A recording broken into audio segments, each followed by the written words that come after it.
యువకులే కాదు, యువతులు కూడా బ్యాంకులో ఒక అకౌంట్ తెరిచి తన జీతం తన అకౌంట్లో పడిన వెంటనే తల్లి అకౌంట్కు ట్రాన్స్ఫర్ అయ్యేలా ఏర్పాటు చేయాలి.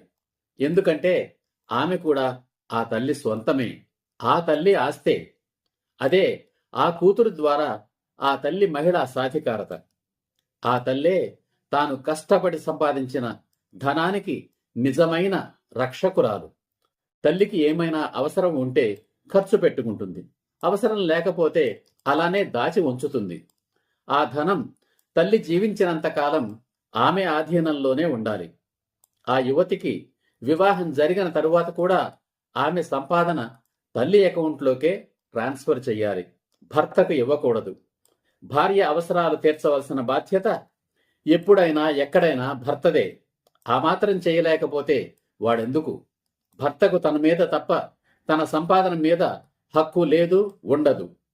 యువతులు తమకు అన్నదమ్ములు లేకపోతే తమ తల్లిదండ్రులను కూడా తమ అత్తమామలతో పాటు తమతో కలిసి నివసించేలా అగ్రిమెంట్ చేసుకోవాలి.